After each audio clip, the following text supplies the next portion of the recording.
So in today's video, I'm going to be showing you how to recreate this orange smoky eye cut crease. So if you want to know how to do that, then please keep watching. So the first thing that I'm doing is I'm taking this P. Louise eye base and I'm going to prime my eyes. And you don't want to rub it, you kind of want to pat down so your eyeshadow primer doesn't get any separation in it. So your colors will blend seamlessly.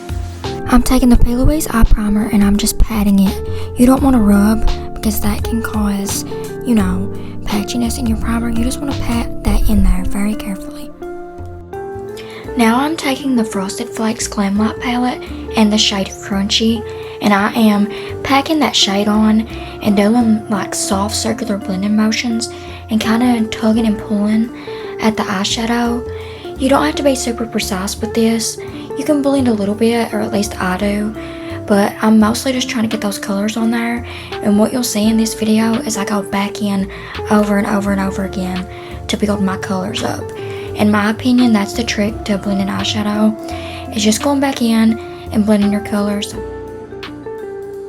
Now I'm taking the Makeup and Murderer pigment over top of that. I'm just packing my colors on. I ain't worrying about blending it until we got all those colors on there. So I'm taking the Tony the Tiger shade from the Frosted Flakes palette and blending that out. And then I'm taking the yellow shade from the Atlantis Blend Bunny palette and blending those colors out. Softly trying to get a blend is really, like I said, just going back in there and packing your colors in. So now I'm taking the Makeup and Murderer neon pigment and adding that over top the Glam Light orange.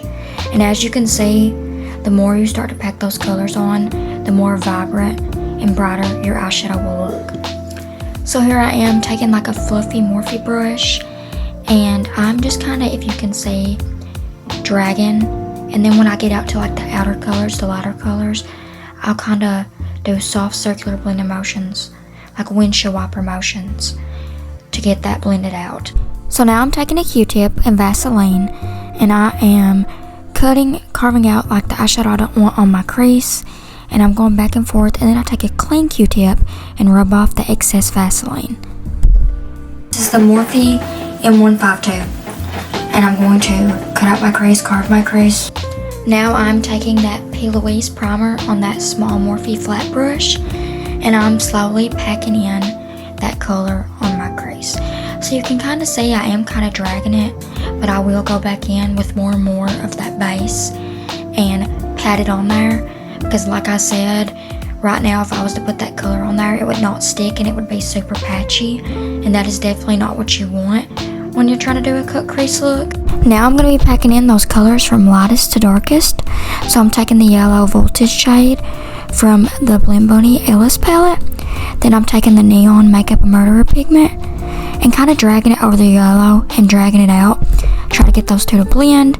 And then finally I'm taking the brown shade called Crunchy from the Glam Light Frosted Flakes palette and blending that into the orange. And just kind of tugging and dragging with that flat brush and blending those colors together. And in typical Brandy fashion, I'm going to take this palette and I'm going to take that glitter shade at the top and put that over these two. To me, it makes it look like it's blended more together. Now I'm going to put lashes on to the other eye, and then we'll start on my face. Now I'm taking the Anastasia Dip Brow. I had never used this before because I'm scared of having eyebrows.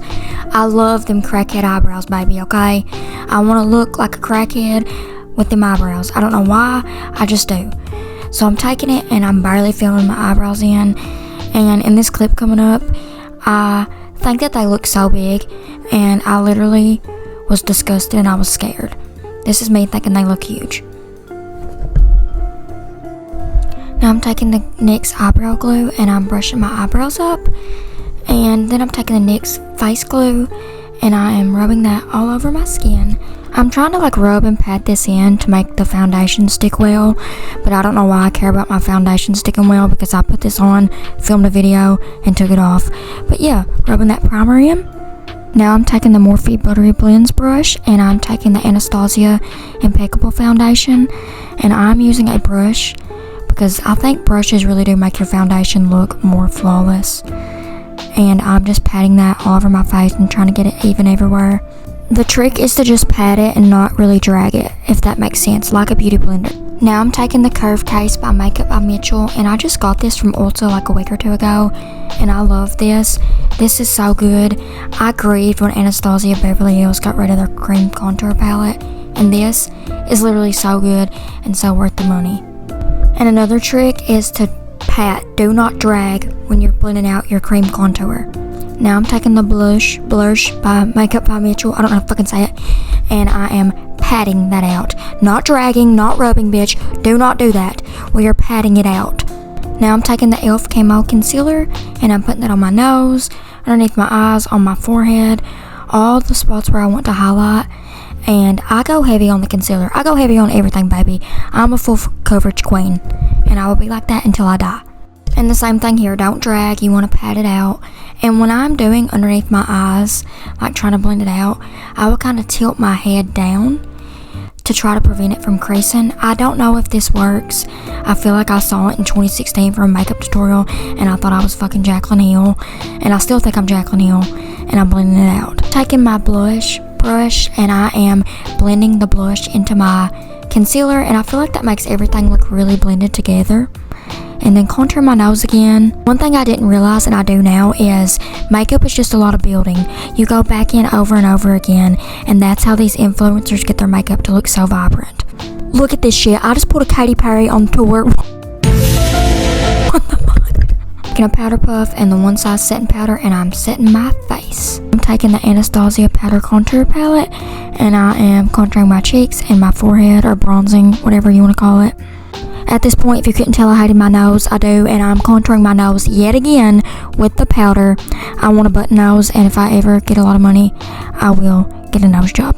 I will use my beauty blender just barely and lightly, trying to diffuse the harsh edge of the nose contour, make it look smooth. Now I'm taking the Patrick Ta blush, and I'm going back in with blush yet again. I will use cream, and then I'll set with powder. And what's left over are my eyeshadow brushes, and going underneath my eyes, popping off the bake that we had left on my face. Now I'm taking what was known as the Sweet Tea Morphe lip liner, and I'm lining my very overfilled fake ass lips. Then I'm taking my white e.l.f. Camo Concealer, the one I used earlier, and blending that on my lips to try to make a gradient.